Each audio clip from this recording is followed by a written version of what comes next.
जय जय श्री राधे। हरे कृष्ण। आप सभी का दिन शुभ हो। आज आप सुनेंगे कार्तिक मास महात्म्य का 11वां अध्याय। उससे पहले आपको सुनाते हैं कार्तिक स्नान की कथाएं। किसी गांव में एक भाट और एक जाट रहता था। दोनों आपस में घनिष्ठ मित्र थे। एक बार जाट अपनी बहन के घर जाने को तैयार हुआ तो भाट भी अपने ससुराल जाने को तैयार हुआ। दोनों मित्र साथ साथ चल पड़े तो रास्ते में रुककर दोनों एक कुएं की मंडेर पर बैठ गए। जाट ने भाट से कहा, चलो नगर बसेरा कर लेते हैं। इस पर भाट कहने लगा, तू ही नगर बसेरा कर ले, मैं तो अपनी ससुराल जा रहा हूँ, वहाँ पर तो मेरी खूब खातिर होगी, तू कर ले नगर बसेरा। तब जाट वही कुएं के पास बैठकर पानी की घंटी और चावल का दाना लेकर नगर बसेरा करने लगा। नगर बसेरा करने के साथ जाट कहने लगा, नगर बसेरा जो करे सोमल धोए पाँव, ताता मांडा तापसी देगी मेरी माँ, माँ देगी मावसी देगी द्वारका का वास, मीठा मीठा घास वृंदावन का वास, पांच कुल्ठी छठी रास मेरा जिबड़ो श्री कृष्ण के पास, डालू पानी हो जाए घी झट से निकल जाए, मेरा जी यह सब करा के वह जाट अपने बहन के घर चल पड़ा। जाट की बहन ने भाई के घर आने पर उसकी खूब खातिरदारी की, घी बुरा के साथ भाई को जिमाया। फिर दोनों भाई बहन ने बैठकर ढेर सारी बातें की। इधर भाट जब अपने ससुराल पहुंचा तो उसने वहां क्या देखा कि वहां तो आग लगी हुई थी। तो वह आग बुझाने में लग गया, जिससे उसके हाथ मुंह काले हो गए और वह खुद भी थोड़ा सा झुलस गया। न तो ससुराल में किसी ने रोटी के लिए पूछा, न किसी ने पानी के लिए। तब एक पड़ोसन आई तो उसने भाट की सास को कहा, जमाई आया है, जरा उसकी आओ भगत कर लो। तो भाट की सास बोली, सब कुछ तो जल गया है, मैं आओ भगत कहाँ में से करूं। तब पड़ोसन ने भी भाट को एक रोटी के साथ छाछ दी। उसने वही खाकर गुजारा किया। शाम को वह दोनों मित्र फिर से अपने घर की ओर चल पड़े और रास्ते में एक जगह मिल गए और एक दूसरे का हाल पूछा। तो भाट बोला, क्या बताऊं भाई, मेरे ससुराल में तो आग लगी हुई थी, आग बुझाते बुझाते मैं तो खुद काला हो गया ना, तो मुझे वहाँ रोटी मिली न पानी। तब जाट ने बताया, मेरी तो बहुत खातिर हुई। फिर बोला, मैंने कहा था न कि नगर बसेरा कर ले, अब तक कर ले, लेकिन भाट ने फिर से मना किया। कहने लगा, तेरी मावसी है, पता नहीं रोटी दे या ना दे, तेरी तो माँ है, दही की छुछली चूरमा का पेड़ा धरा पाएगा। भाट ने फिर नगर बसेरा नहीं किया, लेकिन जाट ने कर लिया नगर बसेरा। जो कर ले सोमल धोवे पाँव, ताता माँ तापसी देगी मेरी माँ, माँ देगी मावसी देगी द्वारका का वास, मीठा मीठा घास वृंदावन का वास, पांच कुल्ठी छठी रास मेरा जिबड़ा श्री कृष्ण के पास, डालू पानी हो जाए घी झट से निकल जाए, मेरा जी ऐसा करे। वह वहां से कहाँ से चल पड़ा। घर पहुंचते ही जाट की मौसी ने बहुत लाड प्यार किया। उधर भाट घर पहुंचा तो उसकी भैंस खो गई थी। बाप एक लाठी रखे तो दूसरी उठाई और कहने लगा, ससुराल गया तो आग लगा दी, अब यहाँ पहुंचा तो भैंस खो दी। बाप ने कहा, पहले भैंस लेकर आ, तभी मुझे रोटी पानी मिलेगी। अब वह बेचारा भाट सारा दिन भैंस ढूंढता फिरा, लेकिन उसे भैंस कहीं नहीं मिली। फिर जाट और भाट की भेंट फिर से बाजार में हो गई। जाट ने भाट के हालचाल पूछे तो भाट बोला, क्या बताऊं भाई, ससुराल गया तो वहाँ आग लग गई, घर पहुंचा तो यहाँ आते ही भैंस खो गई। बस उसी दिन से मैं अपनी खोई हुई भैंस ढूंढ रहा हूँ। रोटियों का तो पूछो ही मत, पानी तक बड़ी मुश्किल से मिल रहा है। जाट ने कहा, मैंने तो पहले ही कहा था नगर बसेरा कर ले। उसकी अब की बार जाट की बात ससुरा सुनकर बाट बोला कि अगर तेरे नगर बसेरे में इतनी ताकत है तो चल अब कर लेते हैं नगर बसेरा। फिर दोनों मित्र ने बैठकर नगर बसेरा किया। दोनों कहने लगे, नगर बसेरा जो करे सोमल धोवे पाँव, ताता माँ तापसी देगी मेरी माँ, माँ देगी मावसी देगी द्वारका का वास, मीठा मीठा घास वृंदावन का वास, पांच कुल्ठी छठी रास मेरा जिबड़ा श्री कृष्ण के पास, डालू पानी हो जाए घी जट से निकल जाए, मेरा जी। दोनों ने नगर बसेरा किया। इसके बाद भाट जैसे ही कुछ कदम आगे बढ़ा तो वहां पर उसको उसकी खोई हुई भैंस मिल गई, जिसे लेकर वह खुशी से अपने घर पहुंचा। घर पहुंचते ही माँ ने कहा, लड़के को आते ही घर से निकाल दिया, सारा दिन से भूखा प्यासा भटक रहा होगा। ऐसा कहकर उसकी माँ ने उसको खूब खिलाया पिलाया, लाड किया और इस घटना के बाद से सारे नगर में ढिंडोरा पिटवा दिया गया। कार्तिक में सब कोई अपने पीहर या सासरे आते जाते नगर बसेरा जरूर करें। जैसे भाट को नगर बसेरा करने का फल मिला, वैसे ही हर किसी को मिले। यह भी नगर बसेरे की कहानी। अब सुनिए कार्तिक मास की बूढ़ी माई और श्री कृष्ण के कंधे की कहानी। कार्तिक मास में सभी औरतें तुलसी जी को जल से सींचने जाया करती थी। एक बूढ़ी माई थी जो कार्तिक मास में नियम से तुलसी जी को सींचा करती, और जब भी वह सींचने जाती तो तुलसी माता से हाथ जोड़कर कहती, हे तुलसी माता, सत्य की दाता, मैं तेरा बिरवा सींचती हूँ, मुझे बहू दे, पीले रंग की धोती दे, मीठा ग्रास दे, बैकुंठ में वास दे, अच्छी मोत दे, चंदन का काठ दे, अच्छा राज दे, खाने को दाल भात दे, गारस के दिन श्री कृष्ण का कंधा दे। बूढ़ी माई की यह बातें सुन सुनकर तुलसी माता सूखने लगी। तुलसी माता को यूं सूखते देकर भगवान श्री कृष्ण ने पूछा, हे तुलसी, तुम दिन प्रतिदिन क्यों सूखती जा रही हो? तब तुलसी माता ने कहा, अब मेरे मन की मत पूछो प्रभु। भगवान कहने लगे, मैं नहीं पूछूंगा तो फिर कौन पूछेगा? तब तुलसी माता कहने लगी, हे प्रभु, एक बूढ़ी माई आती है और अपनी बात कहकर चली जाती है। मैं उनकी सारी बातें तो पूरी कर दूंगी, लेकिन श्री कृष्ण का कंधा कहाँ से लाऊंगी? तब भगवान बोले कि जब तक वह मरेगी तो अपने हाथ में ही आप ही मैं कंधा देने आ जाऊंगा। तू बूढ़ी माई से यह बात कह देना। इससे कुछ दिनों के बाद वह बूढ़ी माई मर गई। बूढ़ी माई के मरने पर सारा गांव इकट्ठा हो गया और उनका अंतिम संस्कार समय आने पर जब गांव के लोग उन्हें उठाने लगे तो वह बहुत भारी हो गई, किसी ने उठाया न उठी। तब सभी बोले, यह तो बहुत संस्कारी थी, बहुत पूजा पाठ करती थी और कोई पाप भी नहीं किया, फिर यह इतनी भारी कैसे हो गई? तभी बूढ़े ब्राह्मण के वेश में भगवान वहां आए और कहने लगे कि यह भी भीड़ कैसी है? तब गांव के लोग बताने लगे कि एक बूढ़ी माई रहती थी, वही मर गई और यह इतनी पापिन थी कि उसकी अर्थी नहीं उठ रही। यह बहुत भारी हो गई है। वैसे तो अपने जीवन में इसने बहुत पूजा पाठ की। तब भगवान बोले कि मुझे इसके कान में कुछ कह लेने दो, फिर यह उठ जाएगी। ऐसा कहकर भगवान ब्राह्मण के वेश में बूढ़ी माई के पास गए और उसके कान में कहा कि माई, तू अपने मन की कर ले, पीताम्बर की धोती ले, मीठा मीठा ग्रास ले, वैकुंठ में वास ले, चटक की चाल ले, चंदन का काठ ले, झालर की झनकार ले, दाल भात का जीवन ले और ले श्री कृष्ण का कंधा भी ले। भगवान की यह बातें सुनकर बूढ़ी माई तो तुरंत हल्की हो गई। तब भगवान स्वयं उन्हें अपने कंधे पर लेकर गए। इस प्रकार बूढ़ी माई को मुक्ति मिल गई और वैकुंठ लोक चली गई। हे तुलसी माता, जैसे आपने उन बूढ़ी माई की मुक्ति की, वैसे ही हम सबकी करना। जैसे भगवान ने उन्हें कंधा दिया, वैसे हमें भी देना। सभी प्रेम से बोलिए, तुलसी माता की जय हो, श्री कृष्ण भगवान की जय हो। अब सुनिए कार्तिक मास महात्म्य का आज का अध्याय। अहोई अष्टमी पूजन तथा एकादशियों, कार्तिक मास और प्रयागराज की महिमा का वर्णन सुनने के पश्चात महाराज पृथु ने नारद जी से कहा, हे देवर्षि, आप अब भक्त वत्सल भगवान का पूजा का विधि विधान बताने की कृपा करें। तब नारद जी बोले, हे राजन, एक पुरातन इतिहास कहता हूँ, सो ध्यान लगाकर सुनो।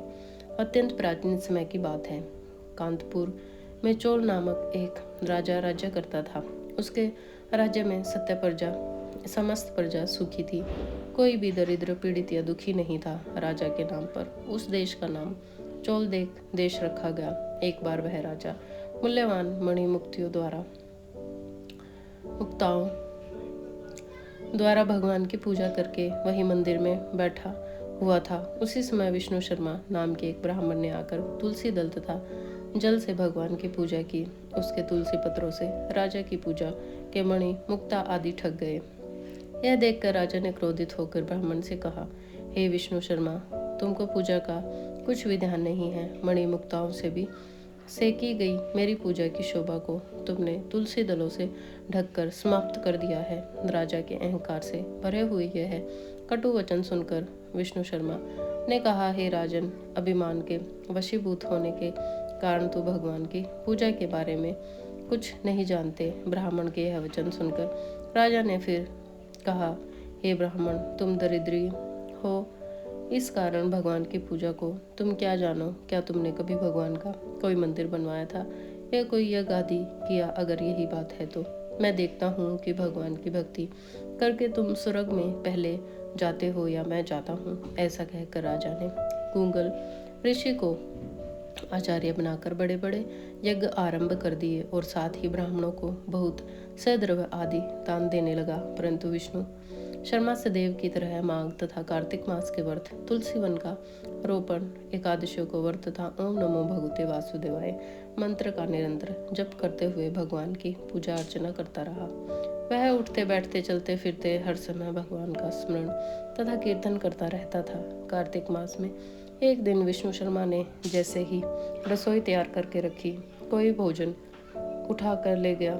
इसके बाद उसने व्रत भंग होने के भय से पुनः रसोई नहीं बनाई और भगवान का भजन करते हुए ही सो गया। दूसरे दिन फिर रसोई बनाई और जैसे ही भगवान को भोग लगाने लगा, फिर कोई भोजन उठाकर ले गया। लगातार 7 दिनों तक ऐसा ही होता रहा। इस प्रकार विष्णु शर्मा को निराहार रहते हुए 7 दिन बीत गए। विष्णु शर्मा भूख के मारे अत्यंत व्याकुल हो रहे थे, परंतु सत्संग का समय भंग न हो जाए इस भय से उन्होंने किसी भी दिन दूसरी बार रसोई तैयार ही नहीं की। फिर 8वें दिन उन्होंने निश्चय किया कि आज तो मैं पूरी तरह ध्यान रखूंगा कि देखूंगा कि भोजन को उठाकर आखिरकार कौन ले जाता है। इसके बाद उन्होंने भोजन तैयार किया और एक स्थान पर छुप कर बैठ गए। थोड़ी देर में उन्होंने देखा कि एक अति दीनहीन और दुर्लभ चांडाल, जिसके शरीर में केवल अस्थियां मात्र शेष थी, छिप कर आया और भोजन उठाकर ले गया। उसे देखकर विष्णु शर्मा का हृदय द्रवित हो गया। उसके प्रति विष्णु शर्मा के हृदय में करुणा उमड़ पड़ी। तब विष्णु शर्मा ने उस चांडाल से कहा, भैया, रूखा भोजन मत लेकर जाओ, मेरे पास थोड़ा सा घी है, वह घी लेते जाओ। ब्राह्मण के ऐसा वचन सुनकर भयभीत हुआ वह चांडाल भागता हुआ ठोकर खाकर गिर गया। तभी विष्णु शर्मा भी उसके समीप पहुंच गए, एक वस्त्र से उस पर हवा करने लगे। थोड़ी देर बाद उन ब्राह्मण ने देखा कि उस चांडाल की जगह पर तो शंख, चक्र, गदा, पद्म तथा वनमालाधारी भगवान विष्णु स्वयं वहां लेटे हुए थे। और उसी समय विष्णु शर्मा ने भगवान के चरणों में गिरकर नमस्कार किया। तभी रुद्रदेव आदि देवता भी वहां आ गए और ऋषि मुनि वेद मंत्रों से उनका पूजन करने लगे। तब विष्णु भगवान ने अत्यंत स्नेहपूर्वक विष्णु शर्मा का आलिंगन करके उनको अपने साथ विमान में बिठा लिया और अपने साथ वैकुंठ को ले गए। चोल राजा भी यह सारा दृश्य देख रहा था। भगवान की विष्णु शर्मा पर यह कृपा देखकर राजा अत्यंत दुखी हुआ और उसने आचार्य गूंगल ऋषि को बुलाकर कहा, हे ऋषिवर, यह सब क्या हो रहा है, जिसके द्वेष के कारण मैंने इतने यज्ञ और दान पुण्य किए हैं, वही वैकुंठ को जा रहा है और यहाँ पर मैं उपेक्षित सा खड़ा हूँ। क्या मेरे यज्ञ और दान आदि सब निष्फल गए? इससे तो यही सिद्ध होता है कि भगवान यज्ञ आदि से नहीं, केवल भक्ति से प्रसन्न होते हैं। आजीवन ब्रह्मचारी रहने के कारण राजा की कोई भी संतान नहीं थी, इसलिए अपना संपूर्ण राजपाट, धन संपत्ति आदि अपने भांजे को सौंपकर भगवान मुझे भी स्थिर भक्ति प्रदान करे। ऐसा कहते हुए राजा यज्ञ कुंड में कूद गया। यह दृश्य देखकर गूगल ऋषि ने क्रोध में आकर अपनी शीख उखाड़ ली और जब वे अभी तक चोल देश के में भांजा की ही मामा का उत्तराधिकारी होता है और गूंगल गोत्र के ब्राह्मण आज भी शीख अर्थात चोटी रखते हैं, शिखा रखते हैं, चोल राजा के अग्निकुंड में गिरते ही भगवान ने प्रकट होकर अग्निकुंड में ही उसका आलिंगन किया और उसे भी अपने लोक को ले गए। वैकुंठ में भगवान ने विष्णु शर्मा को पुण्यशील तथा चोल राजा को सुशील नामक नाम देकर अपना द्वारपाल बना लिया और इस प्रकार वे दोनों हर समय श्री हरि के निकट रहने लगे। हरे कृष्ण। कार्तिक मास महात्म्य के अध्याय में आज बस इतना ही। जय जय श्री राधे। आप सुनिए सीता माता की नित्य नेम की कथा। इस कहानी को सीता माता कहती थी और प्रभु श्री राम सुना करते थे। एक दिन श्री राम भगवान को किसी काम के लिए बाहर जाना पड़ा, तो सीता माता कहने लगी, भगवान मेरा तो 12 वर्ष का नित्य नेम है, अब आप बाहर जाएंगे तो मैं अपनी कहानी किसे सुनाऊंगी। तब श्री राम ने कहा, सीते आप कुएं की पाल पर जाकर बैठ जाना और वहाँ पर जो भी औरतें पानी भरने आएंगी उन्हें अपनी कहानी सुना दिया करना। सीता माता कुएं की पाल पर जाकर बैठ गई। तभी एक स्त्री आई। उसने रेशम की जरी की साड़ी पहन रखी थी और सोने का घड़ा ले रखा था। सीता माता उसे देखकर कहने लगी, बहन मेरा 12 वर्ष का नित्य नेम सुन लो। पर वह स्त्री बोली कि मैं तुम्हारा नित्य नेम सुनूंगी तो मुझे घर जाने में देर हो जाएगी और मेरी सास मुझसे लड़ेगी। इसलिए उसने कहानी नहीं सुनी और अपने घर चली गई। लेकिन उसके घर जाते ही उसकी रेशम जरी की साड़ी फट गई। सोने का घड़ा मिट्टी के घड़े में बदल गया। सासू ने देखा तो पूछा, अरे बहू यह किसका दोष अपने सिर लेकर आई है। बहू बोली, माँ ये कुएं पर एक औरत बैठी थी, उसने अपनी कहानी सुनने के लिए कहा लेकिन मैंने सुनी नहीं, शायद उसी का यह फल मुझे मिला है। बहू की बात सुनकर अगले दिन वही साड़ी और वही घड़ा लेकर सास कुएं की पाल पर गई। सास को वहीं पर सीता माता बैठी थी तो माता सीता ने कहा, बहन मेरी कहानी सुन लीजिए। सासू बोली, एक बार छोड़, मैं तो 4 बार सुनूंगी। तब सीता माता बोली, राम आए लक्ष्मण आए, देश के पुजारी आए, नित्य नेम का नेम लाए। आओ राम बैठो राम, तपी रसोई जी मो राम, माखन मिश्र खाओ राम, दूध बताशा पियो राम, सुत के पलका मोठो राम, शाल दुशाला पोठो राम, शाल दुशाला ओढ़ो राम, जब बोलू तम राम ही राम। राम सवारे सबके काम, खाली घर भंडार भरेंगे, सबका बेड़ा पार करेंगे, श्री राम जय जय राम। सासू बोली, बहन कहानी तो मुझे बहुत अच्छी लगी। फिर कहानी सुनकर सासू घर चली गई और उसकी साड़ी फिर से रेशम की जरी की बन गई। मिट्टी का घड़ा वापस सोने के घड़े में बदल गया। बहू ने देखा तो कहने लगी, सासू माँ आपने तो यह सब कैसे किया। सासू बोली, बहू तो तू दोष लगा कर आई थी और मैं दोष उतार कर आ रही हूँ।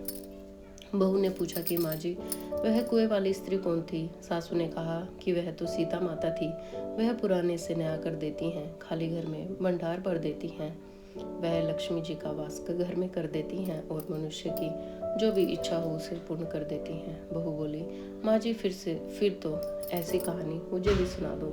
सास बोली, ठीक है तुम भी सुनो। फिर सास ने कहानी शुरू की। राम आए लक्ष्मण आए, देश के पुजारी आए, नित्य नेम का नेम लाए। आओ राम बैठो राम, तपी रसोई जी मो राम, माखन मिश्री खाओ राम, दूध बताशा पियो राम, सुत के पलका मोठो राम, शाल दुशाला पोठो राम, शाल दुशाला ओढ़ो राम, जब बोलू तब राम ही राम। राम सवारे सबके काम, खाली घर भंडार भरेंगे, सबका बेड़ा पार करेंगे, श्री राम जय राम। कहानी सुनकर बहू बोली, माँ जी कहानी तो बहुत अच्छी लगी। सासू जी ने कहा, ठीक है अब से हम इस कहानी को रोज सवेरे किया करेंगे।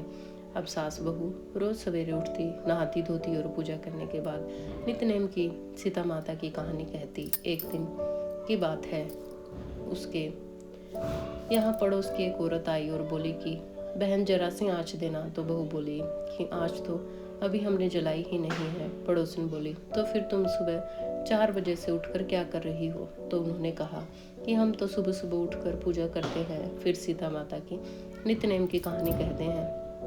पड़ोसन ने उनकी बात सुनकर फिर कहा कि सीता माता की कहानी कहने से तुम्हें क्या मिला। तब वे दोनों बोली कि सीता माता की कहानी कहने से घर में भंडार भर जाते हैं, सारे काम पूर्ण हो जाते हैं, मन की इच्छा भी पूरी हो जाती है। पड़ोसन ने कहा, बहन अगर ऐसा है तब तो फिर मुझे भी कहानी सुना दो। तब बहू बोली कि ठीक है तुम भी यह कहानी सुन लो। राम आए लक्ष्मण आए, देश के पुजारी आए, नित्य नेम का नेम लाए। आओ राम बैठो राम, तपी रसोई जियो राम, माखन मिश्री खाओ राम, दूध बताशा पियो राम, राम दूध बताशा पियो राम, राम सवारे सबके खाम, खाली घर भंडार भरेंगे, सबका बेड़ा पार करेंगे, श्री राम जय राम श्री राम जय जय राम। पड़ोसन ने इस कहानी को सुना तो कहने लगी, बहन कहानी तो मुझे बहुत अच्छी लगी। अब वह पड़ोसन भी नित्य नेम की सीता माता की कहानी कहने लगी और कहानी कहने से सीता माता ने भी पड़ोसन के भी भंडार भर दिए। देखते ही देखते अब तो पूरे मोहल्ले में नित्यनेम की कथा चल पड़ी और हर किसी की मनोकामना पूर्ण होने लगी। हे सीता माता, जैसे आपने उन सभी के भंडार भरे हैं, वैसे ही हमारे भी भंडार भरना। कहानी कहने वाले, सुनने वाले और हुंकार भरने वाले सबके भरना माता। सभी प्रेम से बोलिए, सीता माता की जय हो। प्रिय श्रोताओं, अब आपको सुनाते हैं ठाकुर जी की एक भक्ता सुखाबाई जी की कहानी। महाराष्ट्र के एक ब्राह्मण रहा करते थे। गांव में एक ब्राह्मण रहा करते थे। उनके परिवार में केवल 4 लोग थे। वो ब्राह्मण, उनकी पत्नी ब्राह्मणी, उनका पुत्र और उनकी पुत्रवधू। उनकी पुत्रवधू बड़ी ही साध्वी और भक्ता थी, जिनका नाम था सखुबाई। और बचपन से ही वह संत महात्माओं का संग करके लगातार श्री कृष्ण के चिंतन में ही लीन रहा करती थी। जैसे गाय कसाई के चक्कर में फंस जाता है, ठीक वैसे ही साध्वी सुखाबाई की शादी भी ऐसे परिवार में हो गई जहाँ पर उनकी सास, ससुर और पति तीनों उनके विरुद्ध थे। सुखाबाई तो ठाकुर जी की खूब पूजा किया करती थी और नियम पालन करती थी। उनकी बहुत सेवा करती थी और उनके विपरीत उन्हें ऐसी ससुराल मिल गई जहाँ पर ठाकुर जी की पूजा सेवा तो क्या, कभी कोई भगवान का नाम तक नहीं लेता था। यहाँ तक कि उनकी सास उन्हें थप्पड़ मारती, गालियाँ भी दिया करती। उनके परिवार में सब उनके भजन के विरुद्ध थे, लेकिन सखुबाई ने उनमें से कभी किसी से कुछ नहीं कहा। उनके पति भी उनके अनुकूल नहीं थे। कुल मिलाकर सखुबाई को उनके ससुराल में बहुत कष्ट दिया जाता था, लेकिन वो एक पल के लिए भी भगवान को भूलती नहीं थी। ससुराल में सब कुछ विपरीत मिलने के बाद भी उन्होंने कभी उन तीनों से द्वेष नहीं किया। उनका जीवन क्लेश में था, पर उन्होंने कभी किसी से कठोर वचन नहीं बोले। जो मान अपमान, लाभ हानि, जय पराजय, दुख सुख को समान भाव से सहते हुए भगवान का स्मरण करता है, तो भगवान तो उनके अधीन हो ही जाते हैं। अब ससुराल में सखुबाई जी को बहुत पीटा जाता था, गालियां दी जाती थी और हमेशा झगड़ा किया जाता था। लेकिन सखुबाई के हृदय में तो विट्ठल जी ऐसे बसे हुए थे कि उनको तो विट्ठल जी के अलावा कुछ सूझता ही नहीं था। फिर चाहे उन्हें कोई कुछ भी कहता रहे, कोई उन्हें मारे पीटे, उन पर कोई असर नहीं होता था। सखुबाई को ससुराल में फटे पुराने कपड़े पहनने को मिलते, रूखा सूखा खाने को मिलता और थोड़ी थोड़ी देर में न जाने कितनी बार पिटाई भी होती, डांट भी पड़ा करती थी। लेकिन वो तो हर समय अपने ठाकुर जी के चिंतन में लीन रहती। सखुबाई की दशा पर गांव के बाकी जो भी महिला पुरुष थे उन्हें बड़ा तरस आता था, लेकिन किसी की हिम्मत नहीं होती थी कि कोई उनके परिवार को समझा सके। लेकिन अगर गांव में कोई कोशिश करता भी तो सखुबाई की ससुराल वाले उन्हें ही मारपीट कर, डांट पटक कर भगा दिया करते थे। अब सखुबाई अपने मन भगवान की कृपा का अनुभव करते हुए सोचा करती थी कि मेरे ठाकुर जी कितने कृपालु हैं। अगर तेरे पति, सास या ससुर मुझसे प्रेम करते और हमेशा अच्छा व्यवहार करते तो मेरे ठाकुर जी के प्रेम में तो बाधा पड़ जाती। फिर तो मैं उनकी सेवा इस तरह से नहीं कर पाती। इतना सब कुछ विपरीत होने के बाद भी उन्हें किसी से कोई शिकायत नहीं थी। एक दिन किसी पड़ोसन ने सखुबाई से पूछा, अरे बता तो जरा, तू इतना दुख भोगती है, तेरे मायके में कोई है नहीं क्या? ना कभी कोई खबर लेने आता है, ना कोई तुम्हारा साथ देता है। तो सखु ने मुस्कुराते हुए कहा, जानती हो मेरा मायका कहाँ है? पंढरपुर में। और जानती हो मेरे मायके वाले कौन हैं? विट्ठल जी, रुक्मणी जी और सखी में। बताओ, उनका परिवार तो बहुत बड़ा है, बहुत सारी संतानें हैं और मुझे लगता है कि वह असंख्य संतानों की व्यवस्था में मुझे भूल गए हैं, इसलिए बहुत गरीब की खोज खबर लेने वह आ नहीं पा रहे हैं और उनकी तो मुझ पर बहुत कृपा है। अब आपको पंढरपुर के बारे में भी बता दें। पंढरपुर महाराष्ट्र का एक प्रसिद्ध धाम है। यहाँ पर एकादशी को बड़ा भारी मेला लगता है, जिसमें भगवान श्री विट्ठल जी के दर्शन करने के लिए लाखों भक्त दूर दूर से नाम कीर्तन करते हुए, नृत्य करते हुए बड़े उत्साह के साथ पंढरपुर की यात्रा करते हैं। जब यात्रा का दिन आया तो भक्तों की मंडलियाँ कीर्तन करते हुए, नाचते हुए पंढरपुर के लिए चारों ओर दल बना बनाकर जाते हैं। भक्तों को पंढरपुर जाता देखकर सखूबाई के हृदय का बांध टूट गया। सोचा कि क्या करूं, मेरे प्रीतम का ऐसा बड़ा उत्सव हो रहा है, अगर मैं सास से पूछूंगी तो पिटाई होगी। फिर उन्होंने सोचा, सास ससुर पति इनमें से तो कोई भी मुझे जाने नहीं देगा। सखूबाई को पानी भरने के लिए रोज कृष्णा नदी में जाना होता था। उन्होंने गढ़ा लिया और कृष्णा नदी में जल भरने के बहाने घर से निकल गई। अब प्रेमी भक्तों के संकीर्तन दल को देखकर सखू के हृदय में प्रेम उमड़ गया। पंढरपुर जाने की इच्छा उनके मन में इतनी तीव्र हो गई कि उन्होंने पानी भरने वाला घड़ा वहीं रखा और वह भक्तों की मंडली में चली गई। सारी सुध बुध भूल गई कि मेरे ससुराल वाले पीछे मेरे साथ जाने क्या व्यवहार करेंगे। उन्हें तो बस एक ही बात का स्मरण था, उन्हें विट्ठल जी के दर्शन।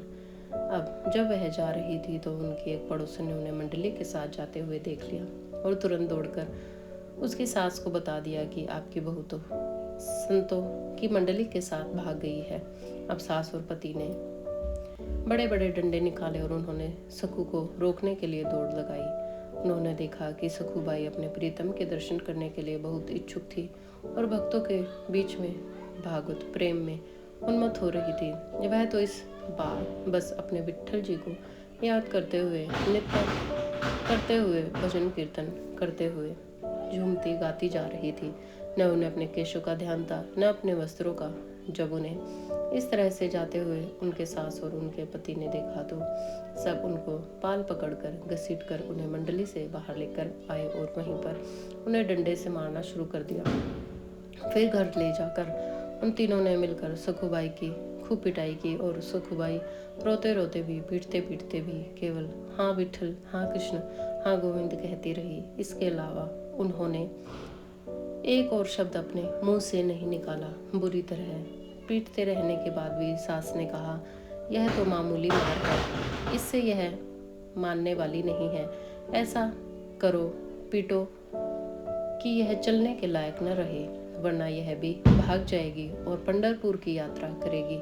अभी तो 2 सप्ताह हैं पंढरपुर की यात्रा में। इसको पकड़कर खंबे से बांधो और 2 सप्ताह तक न रोटी दो न पानी और रोज इतनी पिटाई करो, तभी यह मानेगी।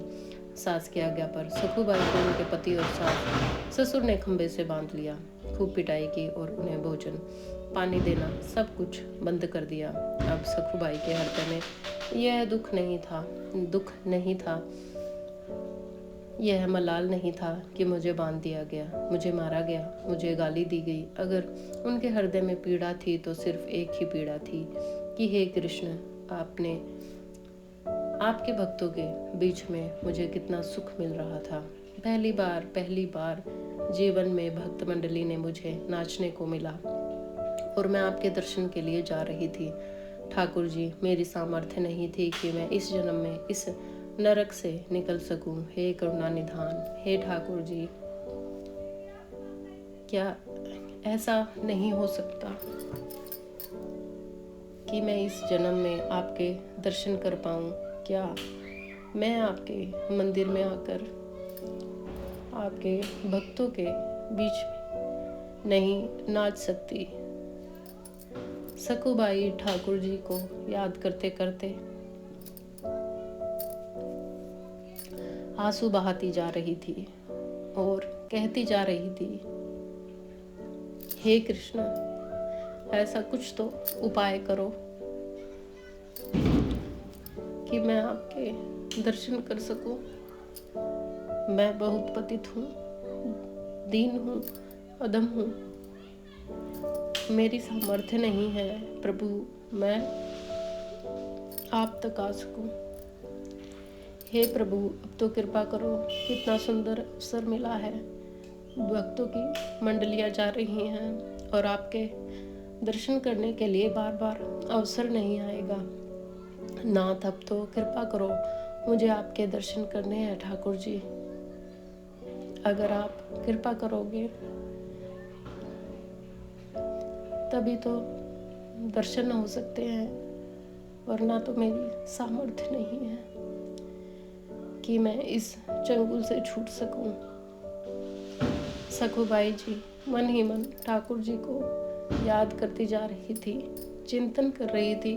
और जब भक्त, और वह भी सच्चा भक्त, किसी पीड़ा में हो, किसी तकलीफ में हो तो भला ठाकुर, किसी पीड़ा में हो, किसी तकलीफ में हो तो भला ठाकुर जी चैन से कैसे रह सकते हैं। इधर रुक्मणी जी ने देखा प्रभु के चेहरे पर तो उदासी और बड़ी चिंता थी। उनका चेहरा सोच में डूबा हुआ था।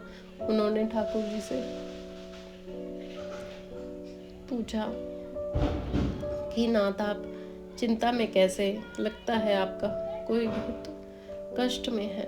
भगवान ने कहा, हाँ,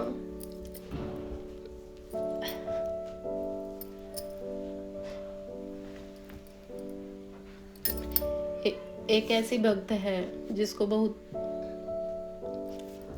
पीटा जा रहा है,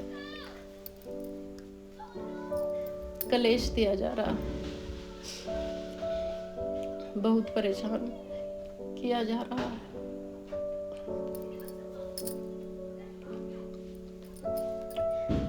वह मेरी भक्त मुझसे मिलना चाह रही है, लेकिन उसको बांध दिया गया है। आपको थोड़े दिन के लिए हमसे विरह सहन करना पड़ेगा रुक्मणी जी, क्योंकि हमें अब कुछ दिन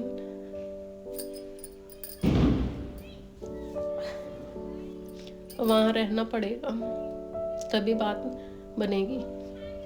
रुक्मणी जी ने ऐसा कहकर ठाकुर जी तुरंत ही सखुबाई के पास गए।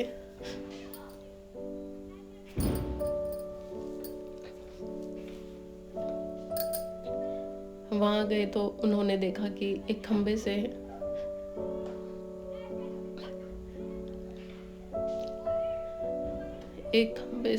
मोटी मोटी रस्सियों से जकड़कर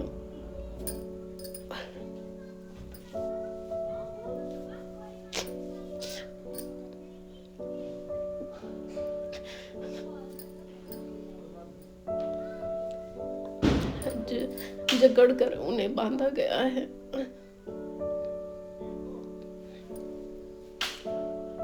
उनकी हालत बड़ी दयनीय हो रखी थी। न उन्हें भोजन दिया जा रहा था, न पानी, गालियां दी जा रही थी, बस पिटाई की जा रही थी। सुखाबाई की आंखों से लगातार आंसू बह रहे थे। उनके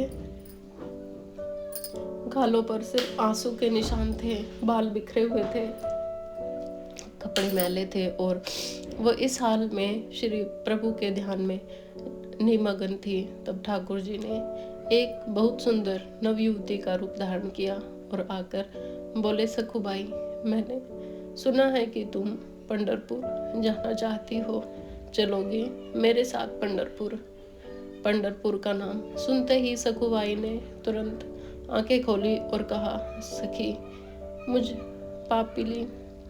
पापिन के भाग्य में ऐसा कहाँ कि मैं भक्त मंडली के साथ पंढरपुर जाऊं। तुम देख तो रही हो मेरी दशा। स्त्री रूप ठाकुर जी ने कहा, बाई, तुम जानती नहीं, मैं तो लेकिन तुम्हें बहुत समय से जानती हूँ। तुम तो मेरी बहुत बड़ी सखी हो।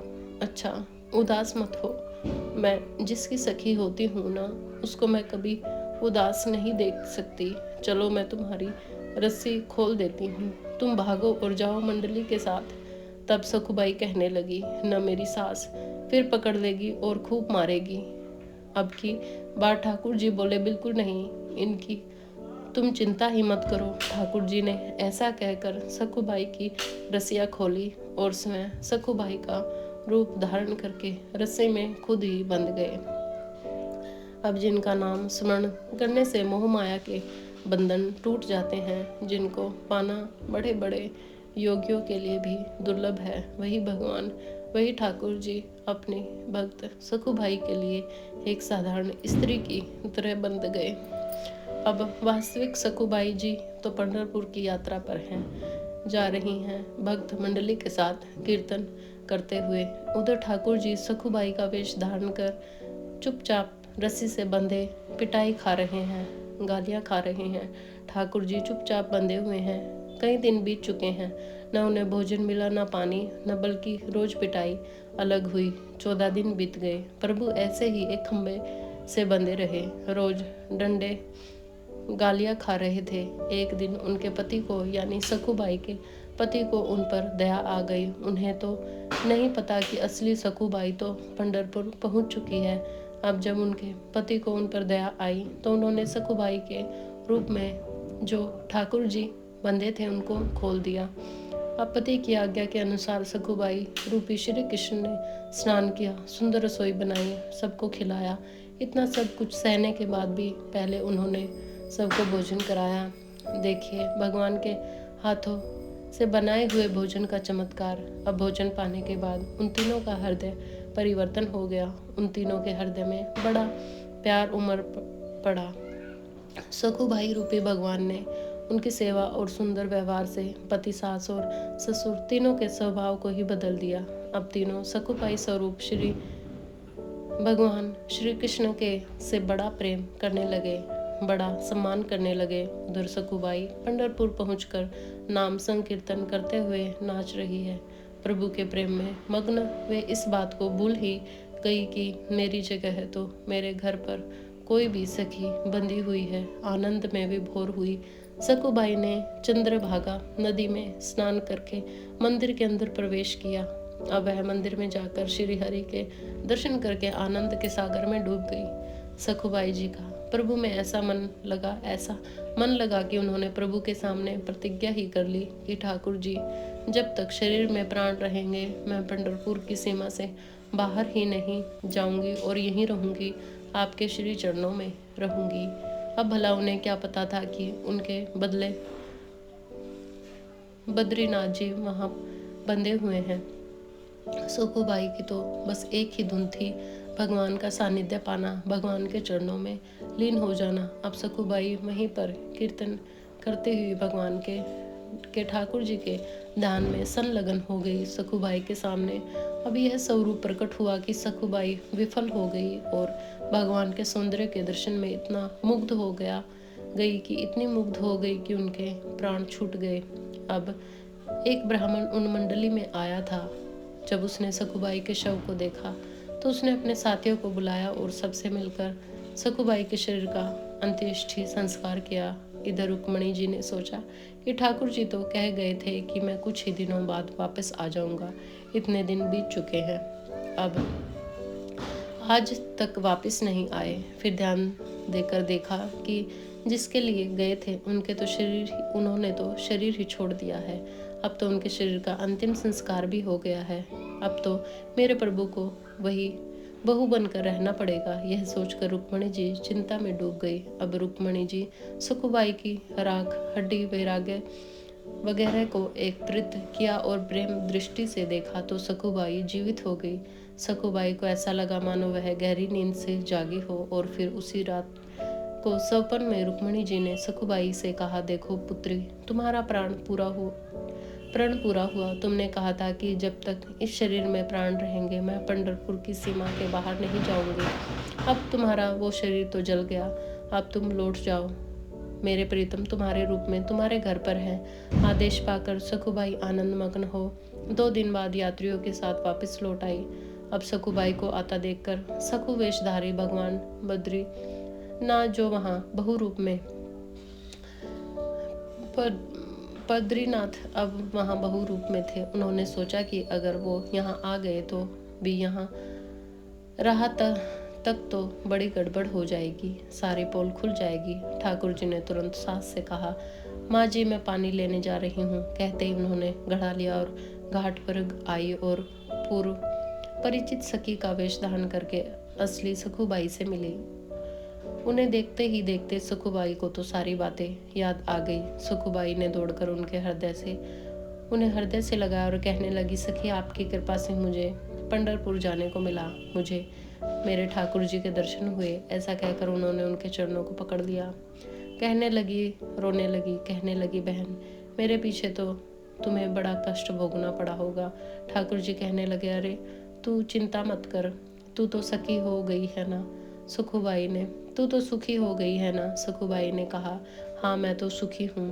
तब ठाकुर जी बतलाने लगे कि मुझे भी कोई कष्ट नहीं हुआ, और अगर तुम्हें सुख मिला तो हर कष्ट तो मेरे लिए सुखमय है।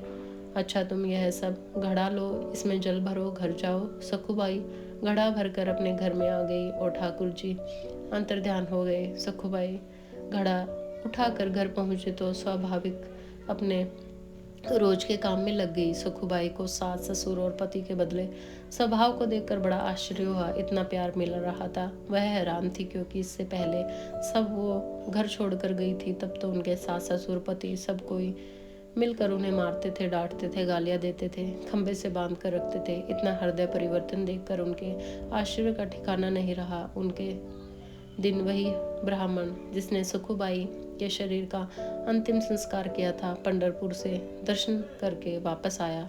जब वापस आया तो सीधे सखुबाई जी की ससुराल गया और वहाँ जाकर कहने लगा कि मैं आपको एक खबर देने आया हूँ। आपकी बहू पंढरपुर गई थी, जहाँ ठाकुर जी के दर्शन करके उनके तो प्राण निकल गए, और फिर हम सब ने उनके शरीर का वही अंतिम संस्कार कर दिया। यह बात सुनकर परिवार वाले कहने लगे, अरे कैसी बात कर रहे हो ब्राह्मण देवता, हमारी बहू तो घर के अंदर काम कर रही है।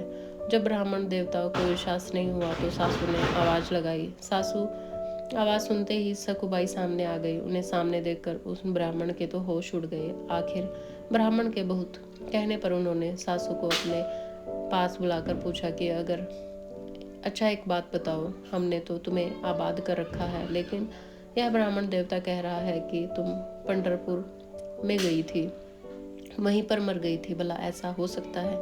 यह ऐसे वचन कैसे सच हो सकता है? तुम तो यहीं थी। तब सखुबाई जी ने कहा, यह जो कह रहे हैं यह बिल्कुल सच कह रहे हैं। जिस समय आपने मुझे बांध रखा था उसी समय कोई नवयुवती स्त्री आई और उसने मेरी सहायता की, मुझे खोला। मैं भक्त मंडली के साथ पंढरपुर गई और बदले में तो यहाँ बंदी रही। मुझे तो उसने वहाँ भेज दिया और यहाँ पर तो आप सबका प्रतिकूल व्यवहार सहती रही। आप जब सबकी मार सहती रही, मैं पंढरपुर जरूर गई थी। वहाँ एक दिन मैं बेहोश हो गई। बाद में मुझे पता चला कि मैं तो मर गई और फिर मेरे शरीर को जलाया भी गया, पर रुक्मणी जी ने मुझे फिर से जिंदा कर दिया और वापस भेज दिया। जब मैं नदी के पास गई और वही युवती जिसने मुझे खोला था, जो मेरी जगह बंद रखी थी, मुझे गड़ा देकर चली गई। आप जानते हैं वो युवती कौन थी? तो सास ससुर और पति कहने लगे, नहीं तो नहीं पता। सखुबाई ने कहा, जब वह चली गई तो मुझे पता चला कि वो पंढरपुर विठल जी थे, और आप लोगों का तो बड़ा सौभाग्य है, आपके मेरे इष्ट के दर्शन हो गए। ऐसा सुनते ही सखुबाई के सास ससुर और पति उनके चरणों में गिर पड़े और कहने लगे, हमने तुम्हें पहचाना नहीं। हमारे घर में ऐसी परम भक्त परम साध्वी रहती है जिनके अधीन श्री कृष्ण है। हमने तुम्हें बहुत सताया, कष्ट दिया, हम पर कृपा करो। संत सखुबाई ने सास ससुर और पति को भक्ति का उपदेश दिया। अब तीनों भजन परायण होकर सखुबाई की कृपा से भागवत धाम को प्राप्त हुए। इसलिए भक्त अगर भक्ति के मार्ग में आगे बढ़ा रहा हो और उनके जीवन में चाहे कितनी परेशानियां कितने भी कष्ट आए, उन्हें उन कष्टों से घबराना या परेशान होना बिल्कुल नहीं चाहिए, बल्कि उसे तो खुश होना चाहिए। अब श्री हरि जल्दी ही आने वाले हैं, क्योंकि जब जब भगवान हमारे जीवन में कष्टों को भेजते हैं तो समझ लीजिए कि अब उनकी कृपा दृष्टि होने लगी है। जब प्रतिकूलता किसी भक्त के जीवन में आई हो तो भगवान का ऐसा अवतार हुआ है जो न तो पुराणों में लिखा है न ही शास्त्रों में। हरि हमें हर क्षण देख रहे हैं, इसलिए कभी निराश मत होना। चाहे जीवन में कितने दुख कितने भी कलेश आए, उनको आपको दुख कलेश देने वाले व्यक्ति को कभी कलेश देने का विचार भी मत करना, बल्कि आनंदित होकर उस दुख को सहना। तो ठाकुर जी की कृपा आप पर जरूर होगी और ठाकुर जी आएंगे, आपको अपने हृदय से लगा लेंगे और फिर इससे हम सबका जन्म मरण का बंधन दूर हो जाएगा। प्रेम से बोलिए विठल भगवान जी की जय हो, जय सुखाबाई जी की जय हो, जय जय श्री राधे। जय जय श्री सीताराम।